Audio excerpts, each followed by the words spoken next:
Right, okay, good afternoon everybody. This is a new video by myself, Mr. Drone. This is episode 1 of my weekly sports show, well, my weekly football show that I've decided to start bringing to you. So you'll see in the background, this is my studio, so to speak, that I'm going to be working from, doing these. You will see over the next coming weeks and months, you'll see more and more get added to this as we develop it. My very first episode that I'm doing the introduction is just myself. In the coming weeks, and my vision, my aim is to have some of you guys on, some fans on from all different clubs, to have a chat about what you think's going on with your club, how you feel about your club, and all other things football related as well as other people. Who knows? Let's see where it goes. So that was a small introduction. Mr. Drone's weekly football show. What we're going to do on this show is we're going to look at some of the things that have happened over the past week. So in between shows, we'll be looking at news and certain things football related, Premier League and English football in general, and further afield. Who knows where it'll take us, but for now, we're going to start in the Premier League. Be certain topics each week. Obviously, we can't cover everything. We'd be here for forever. You'll see we've got the big screen in the background with the football show running. Who knows if any breaking news or anything pops up on that during any of these shows, then we'll jump into it. Other than that, we've got the big whiteboard to write down and go through certain aspects. I'm not sure how close you can see that. This is the first show, trial and error, isn't it? I might have to start writing a bit larger, but you may be able to see. We're going to start with, we've got a few topics for this week. Number 1, we've got Sean Dyche. As you probably all know, anybody that watches me, I am an Everton fan. It's not just that reason that I've picked Sean Dyche, but I do think it's quite big news. New manager for Everton, so we're going to have a discussion on Sean Dyche. We've got number 2, transfers. January transfer window has just closed, so we're going to have a look at transfers. Number 3, now what you'll find, number 3 is Mason Greenwood. Now what you may find on this show as well, I'll say it now, episode 1, the show's going to be based on opinion a lot. My opinion, other people's opinions who come on, and some of them may be unpopular, some of them won't. Don't get me wrong, I'm not going to say and dance about Mason Greenwood, but what I'm saying is, you'll see on a lot of the official shows on the TV and Sky Sports and that, they may not discuss a few things that we will on here. So I'm going to discuss just briefly what's happened with Mason Greenwood, and then we've got weekend fixtures. What we'll always look at, we'll always finish up the weekend fixtures. What I think of this weekend's fixtures coming up, my predictions, and just looking at what we think about the weekend's fixtures. Okay, then we can revisit it in the next show, see if we got any predictions right, anything we said right or anything like that. So let's get started. Okay.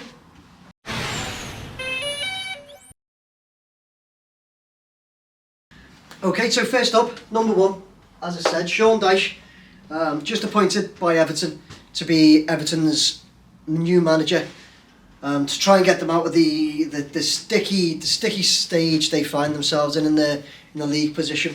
As I've said, as anybody who watches my channel will know, I'm an Everton fan. I'm gutted we're in the position we are. Gutted. So if you do or don't watch my channel, I do the drone footage of the Everton Stadium, the new Everton Stadium at Bramley Moor Dock, and we have a midweek voiceover where people ask questions. And last week a lot of people asking me my opinion on Sean Dyche. Now, firstly, my opinion was, kind of still is, that I just don't know. I don't know about the appointment. I wasn't sure, but I'll tell you what I wanted to touch on, the reason why I put him up there, is Sean Dyche done his first press conference for Everton yesterday on Thursday, and he spoke about, they do a press conference before the weekend's games, before the Arsenal game.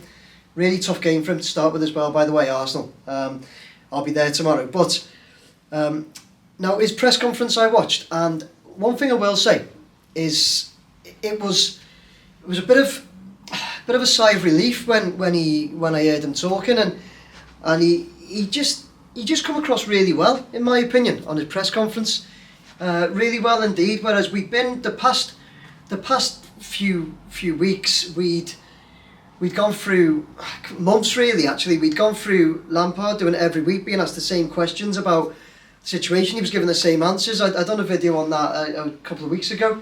Now, Sean Dyche was quite refreshing to listen to. Again, he was honest, but what he went through, one of the things he did say about he'd held a kind of feedback amnesty session with all the players, whereas he'd got them in to ask them all what they feel about the position that they're in, and then what he did, he then fed that back to them all, I think, as a group, to go through it all.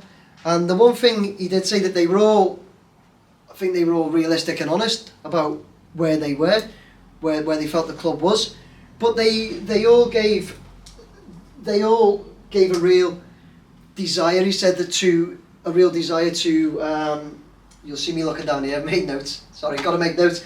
A real desire to put things right. That's what you want to hear, don't you? He then went on to talk about the fact that it had been like there were photographs taken of that recently in the past week of the training, and it looked like he was really beasting the lads, and it was almost reported as though he thought the lads were unfit. And he said that it wasn't the case. He's not saying the previous manager or managers had let them all get into a state where they were completely unfit, or anything like that, and it was no disrespect to anybody. He said it was just it's him. He knows what level he wants them at, what physicality levels he wants them at, and he needed to test them and get the data for himself to find out where they all were.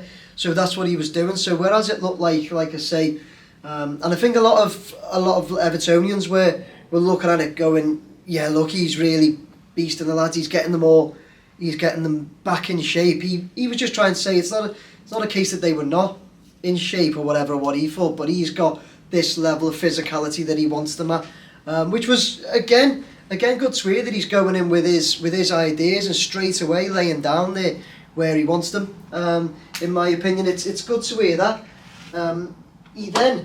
The one thing he was asked about a couple of times, of course, it's obviously big, was transfers,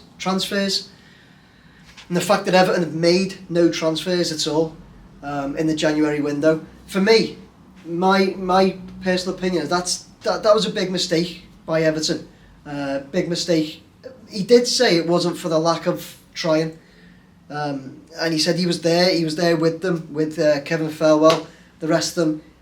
They were there working late, they were on the phones to agents, working hard and that, trying to get players in, but ultimately it didn't happen. But the one thing he did say as well is that he will not, and he said he never has, signed players just for the sake of signing players. What he meant by that was, he said that if you're going to sign a player, it has to be somebody that can have an immediate impact and is better than the players that we've got. Now, I think he's trying to say that his opinion was on some of the people we were linked with. They were not those players that are going to have those impacts. You know, he said if you're signing a player that you think is going to, you're signing them for the future. So we're not in that position. We haven't got that luxury right now. You need to get players that will either improve the team right now and help us get out of this mess, or if those players aren't there, then, or if they're not better than the players he's got, then he has to stick with what he's got, because he believes there's really good players in this Everton side, and there are. I think it's just about him getting more out of them, reigniting that flame, so to speak. And let's hope he can do it. Maybe not everybody watching will hope he can do it. I certainly hope he can. All Evertonians hope he can too.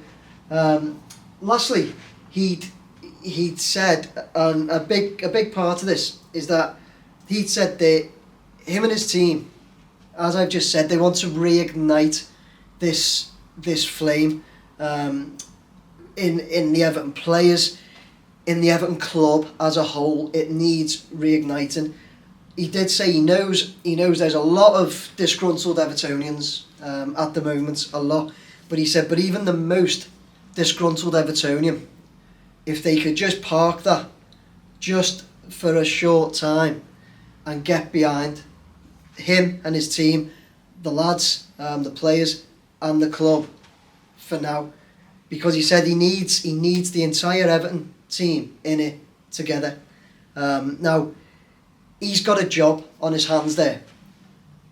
I'll be at the game tomorrow. I'll be at the Arsenal game, and I'll get a video of the Arsenal game. I'll see what I find. I'll try and speak to a few fans as well.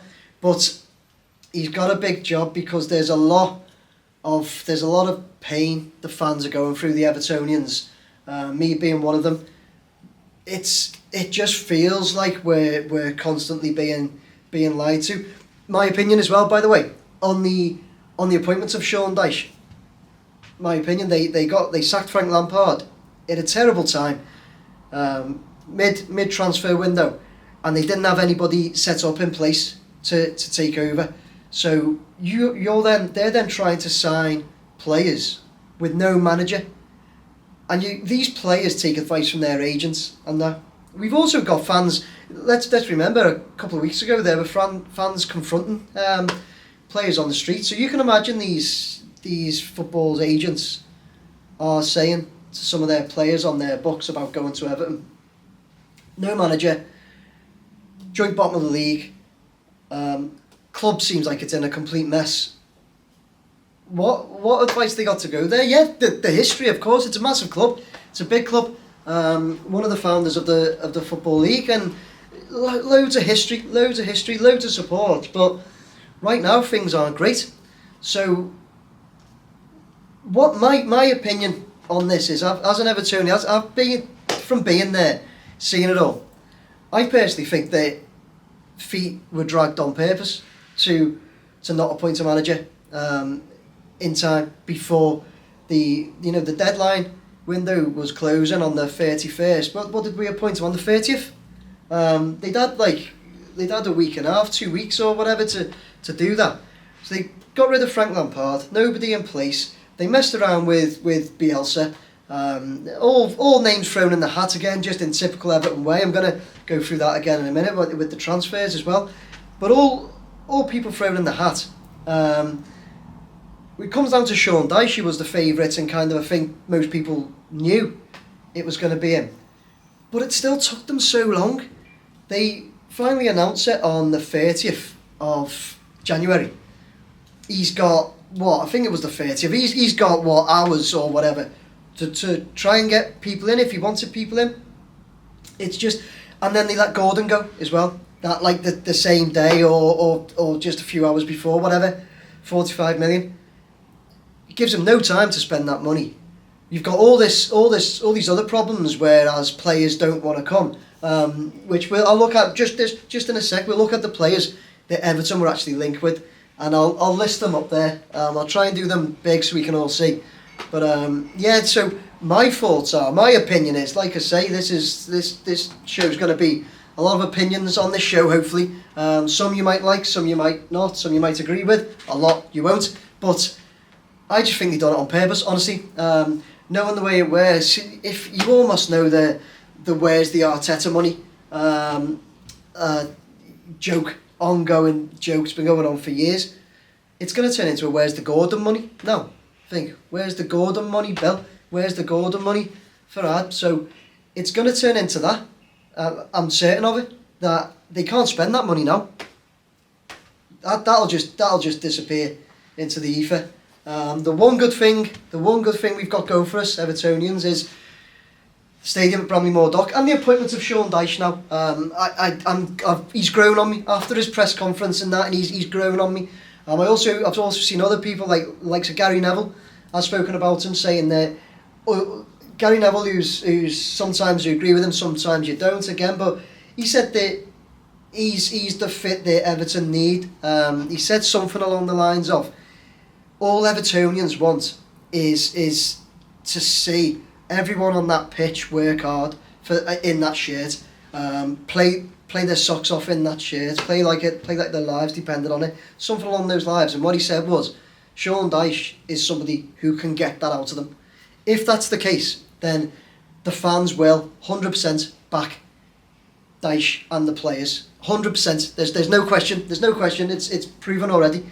If that's the case, if they come out tomorrow against Arsenal, get stuck against them, then I think we'll see a totally different crowd at Everton. Hopefully see a different team, but who knows. But what I did touch on then was the players. What I want to share, I touched on about the transfers and how I personally think Everton dragged their feet. I think a lot was done on purpose so we couldn't sign anybody.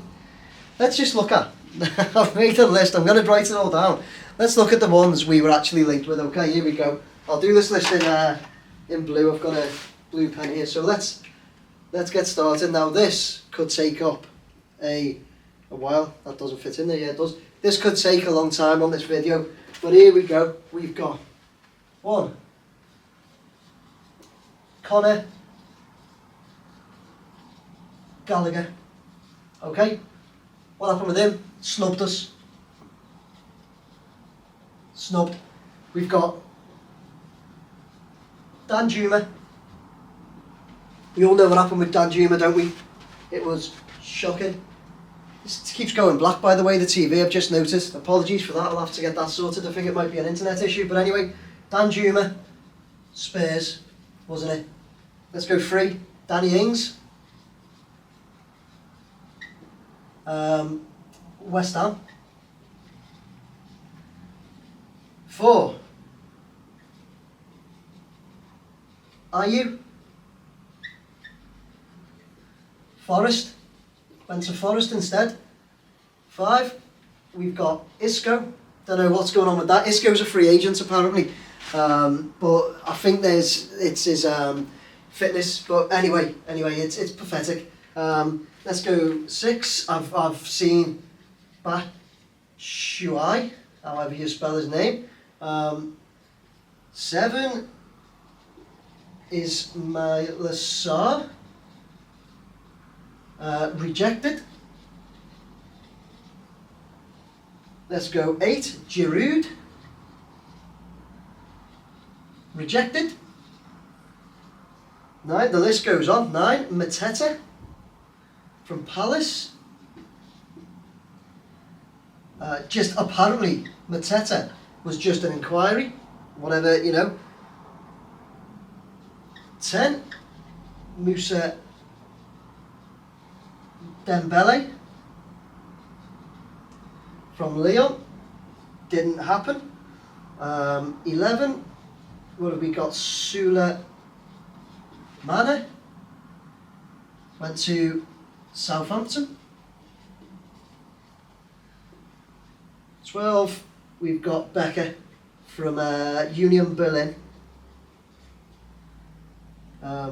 No idea what happened with him, but anyway, right, and there were more. That's 12 players. Now, this, as an Everton fan, let me just sort that out. As an Everton fan, we are 100% used to this sort of thing. It gets towards a transfer window. We're linked with everyone, but let's look. That Conor Gallagher was a really late kind of link, and he, as soon as it come up, Conor Gallagher straight away, it sounds like he just said, no, I'm not going there. Dyche.mins, didn't really want to mention the guy, but Dyche.mins, he's at Finch Farm apparently. He has an Everton top on.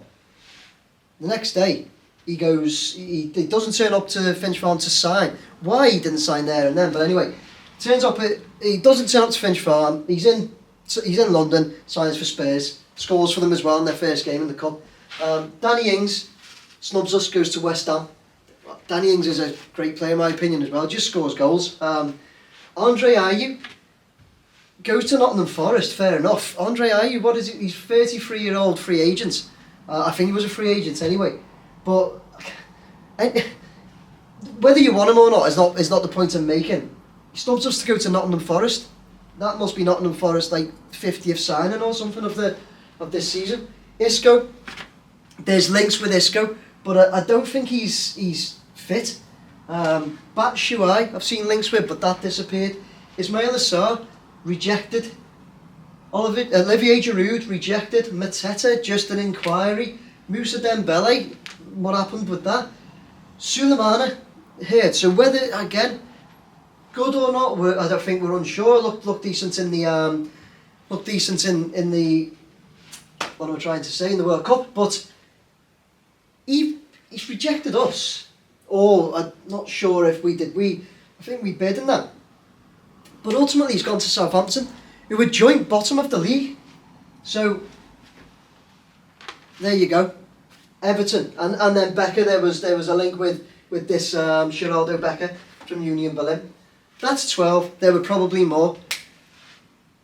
How do Everton, joint bottom of the league, have all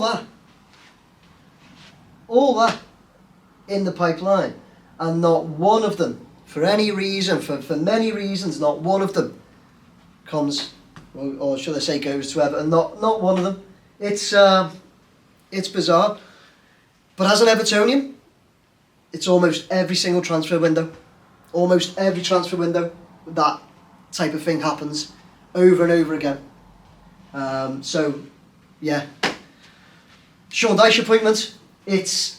I feel better than I did yesterday on it. We just got to see how it goes. We'll watch it very closely. Obviously, I'll personally watch it very closely. I'll be there most home games. And I will let you know what the crowd's reaction that is to him. So yeah, there's our first section of this episode on Sean Dyche. Section 2 coming up now, transfers.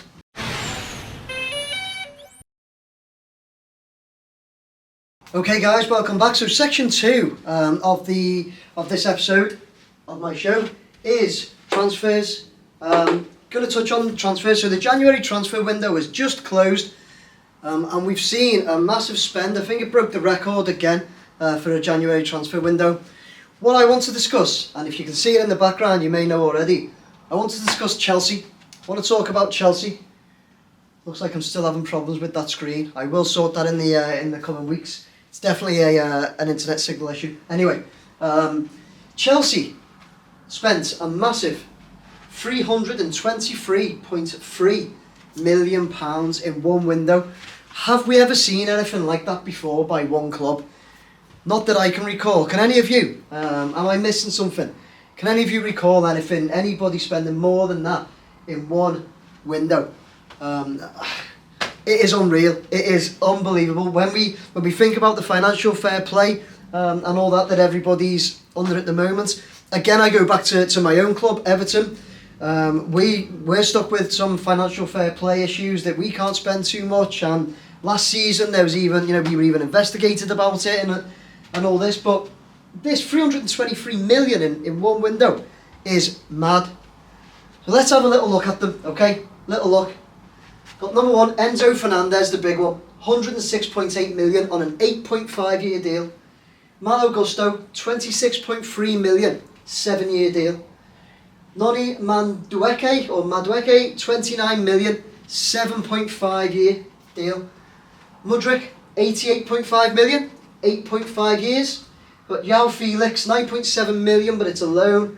Fofana from Mould, 10 million on a 6 year deal. Andre Santos, 18 million on a 7.5 year deal.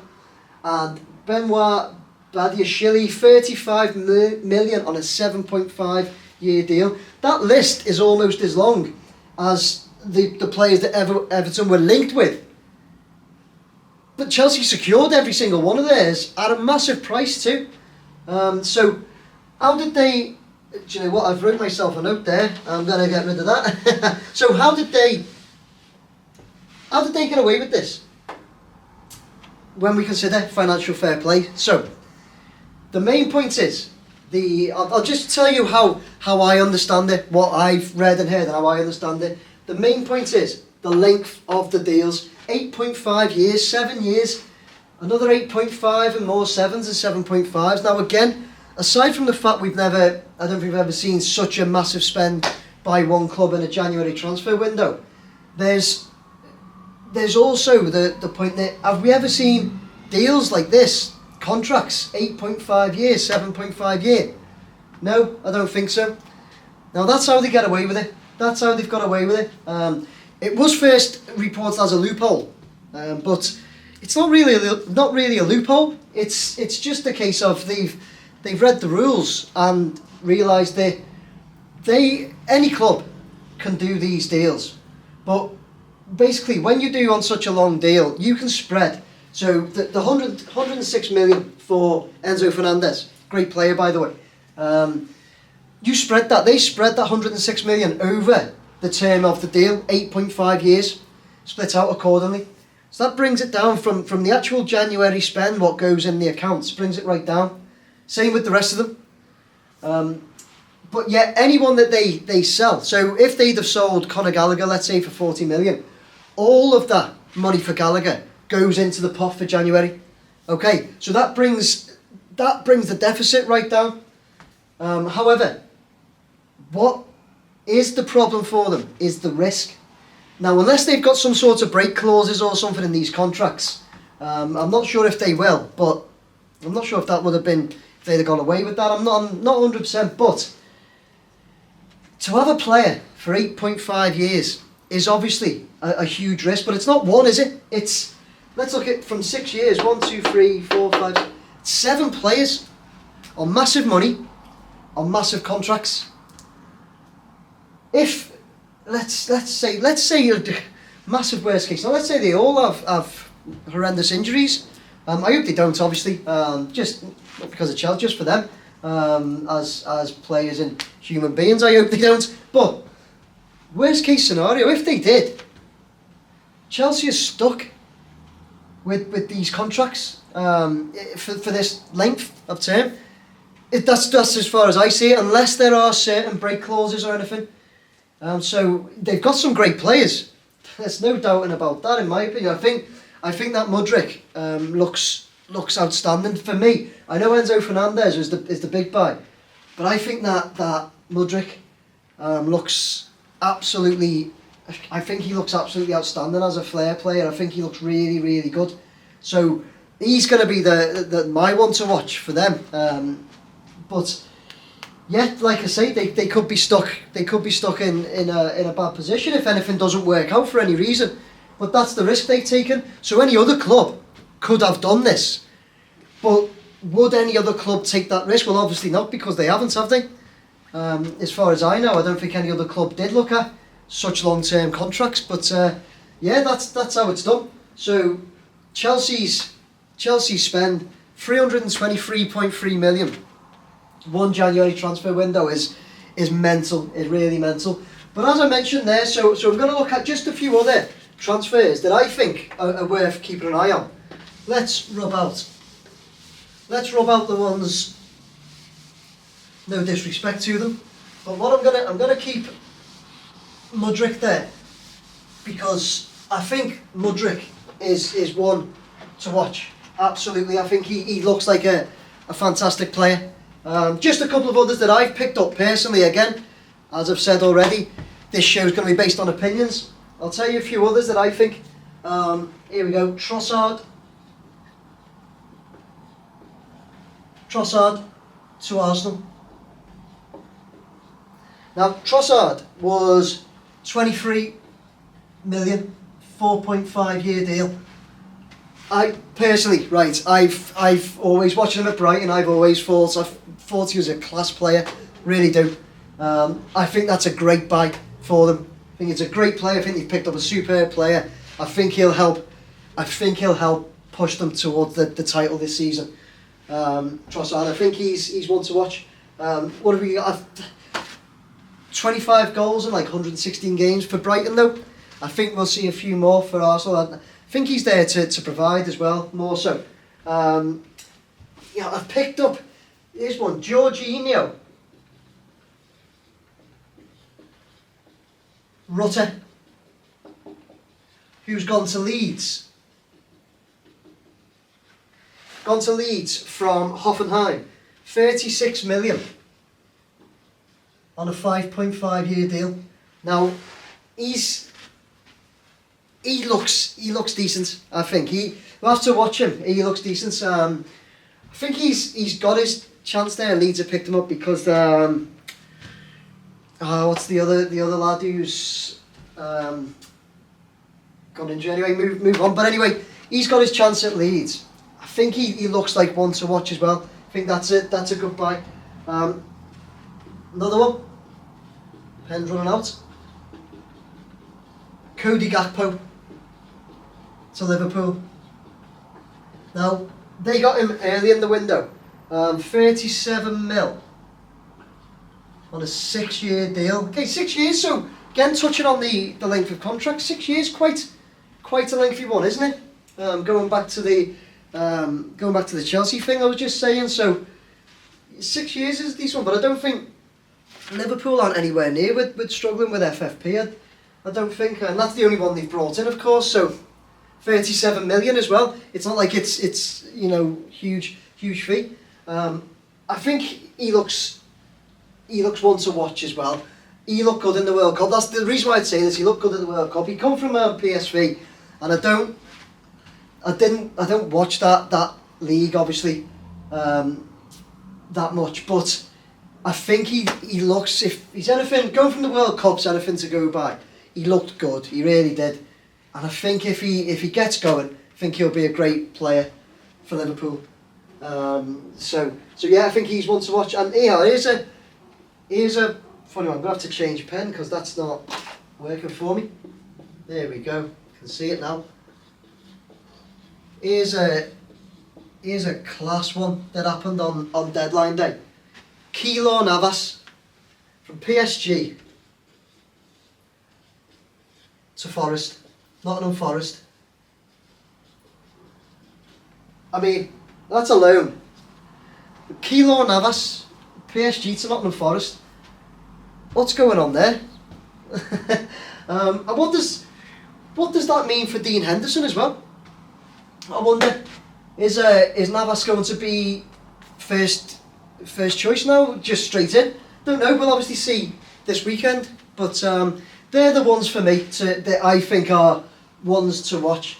Got Trossard to Arsenal, Jorginho Rutter to Leeds, Mikhailo Mudryk to Chelsea, Cody Gakpo to Liverpool, and Keylor Navas to Forest. The Keylor Navas one, I'm just intrigued to know what's going to happen there. But yeah, they're the ones for me. There was another one. Got some guy called Gordon went to Newcastle or something, but I don't want to talk about that. I don't think it's a great signing. Genuinely, my opinion. I don't think it's a great signing for Newcastle. I've seen him play. I've watched him. I've been there. Really don't. As Everton said, 7 goals in 78 games. It's not great, but that's why he's not up there. I generally don't think it's a good signing, but I think they are. Okay, we'll move on to section 3.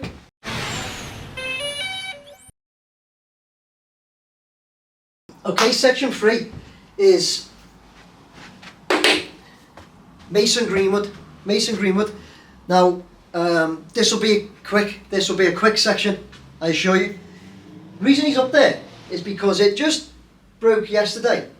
Come out that the Crown Prosecution Service have dropped the case against Mason Greenwood. It said, I think it was witnesses withdrew and new evidence come in. Now, let's just remember, do you know what? I'm not going to call names, not going to do anything like that. Let's just say, let's just remember, we must have all heard the recording. Okay, it was released. It was horrible. There's no chance I'd ever play it like on the show or anything like that. But it was horrible. It wasn't nice at all.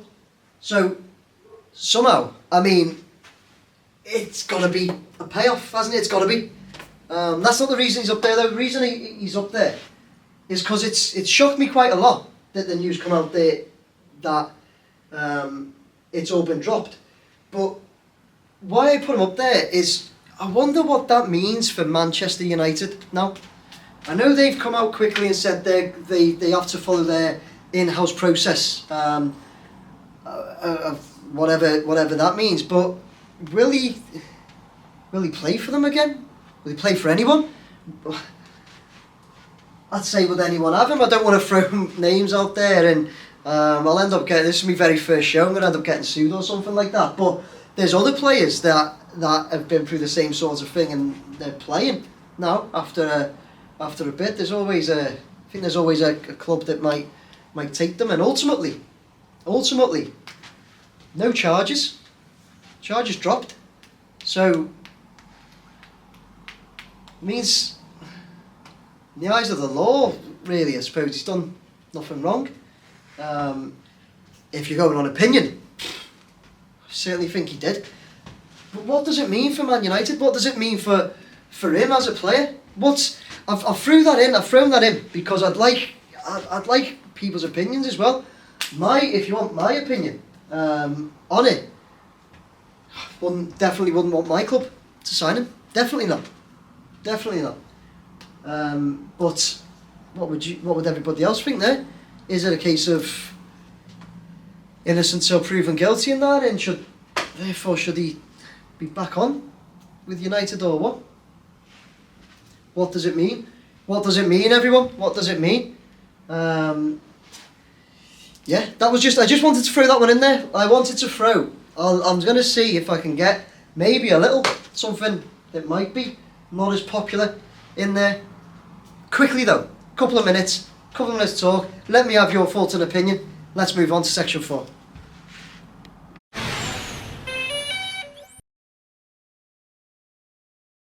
Okay guys, and we move on to section 4, which is the weekend's fixtures. This weekend's fixtures coming up. Tell you just briefly what I think, and I'll give you a little prediction, little Mr. Drone prediction. Okay, so first up, this weekend we have Chelsea v Fulham tonight at Stamford Bridge. It is tonight at 8 PM, so best get this video out ASAP. Will we see any of Chelsea's superstars? On that note, I was supposed to say during the transfers, the one issue Chelsea have got, by the way, is that of all those players that are listed before, they're only allowed to register 3 new players for Champions League, and a few of them had come to Chelsea. They've actually said they're looking forward to Champions League football. So that'll be interesting, won't it? I'd assume they're just going to register the likes of, what will it be? The most expensive ones, really. Fernandes, Mudryk, and will it be, what's his name? The Badiashvili? No, anyway. So, Chelsea, Fulham, will we see any of them? I think we'll see Mudryk tonight. Definitely. And I think Chelsea will have too much for them tonight. At Stamford Bridge as well. So, I'm going to go there. I'm going to go for a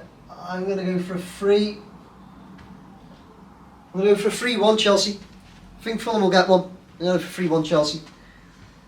Tomorrow lunchtime, as I said, I will be there. Goodison Park, Everton versus Arsenal. Arsenal flying. Everton, not so much.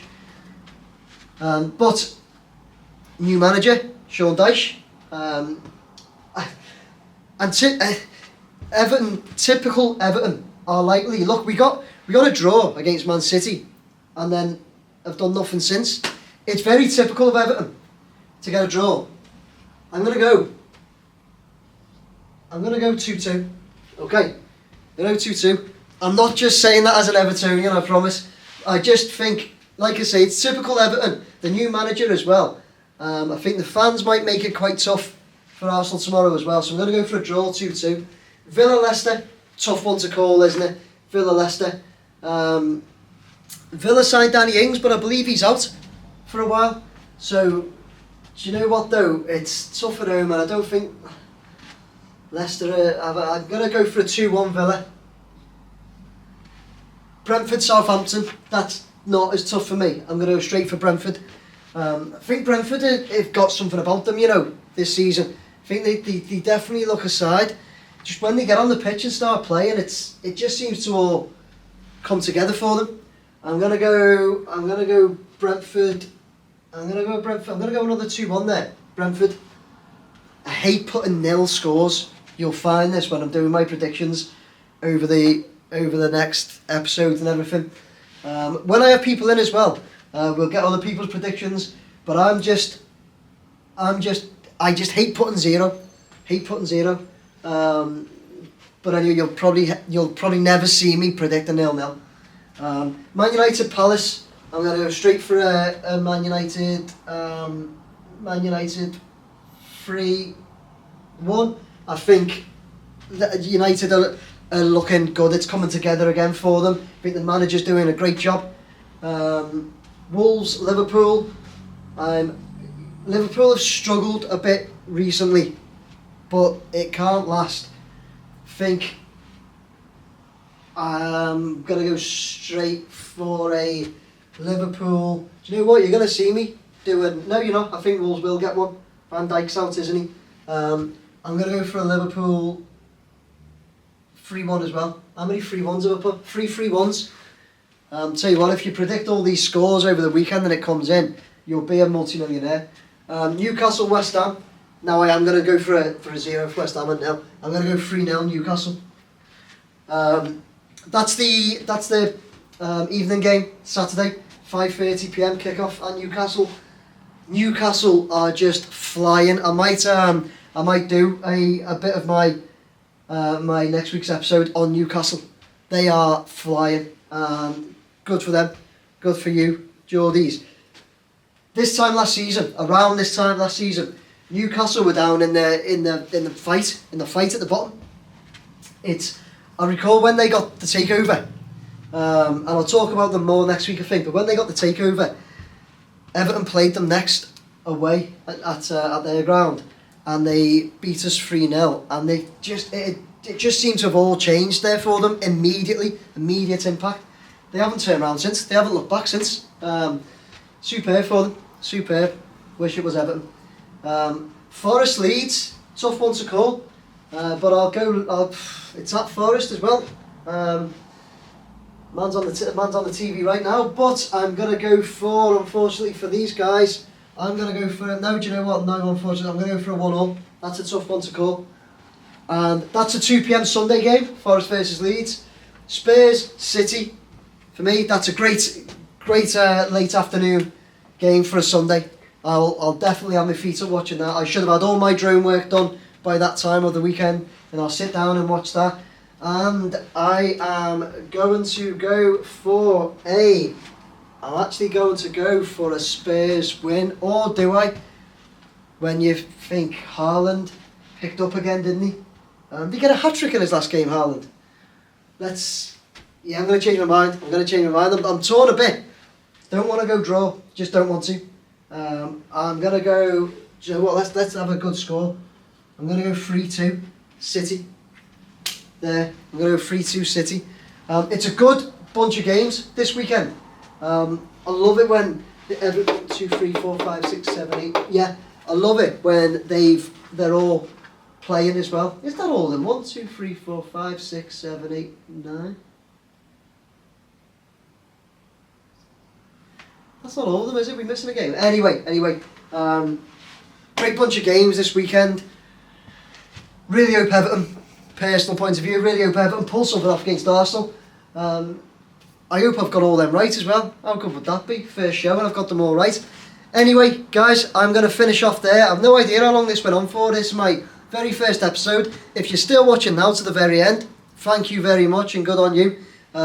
This is, like I say, the very first one. You'll see lots of changes to this studio over the coming weeks and that. I want to get some jerseys up as well, some football jerseys. If you want to send me one of yours, do so. I'll get it up on the wall with your name on. Sign it for me, and I'll get it up on the wall. That's my plan to get some jerseys up as well, and get some of you in. If you want to come on the show, drop me a message down below. Let me know who you support. Let me know what you want to talk about as well. If you could do that, I'll then get in touch and we'll see if we can get probably one or two people on each week to have a discussion. It'll be better than me standing here on my own, won't it? That's the plan at some point, to start getting people in, discussing some topics. Do this every week. See if you guys like it. I hope you do. Guys, take care. That was Mr. Drone's first weekly football show. Hope you enjoyed it.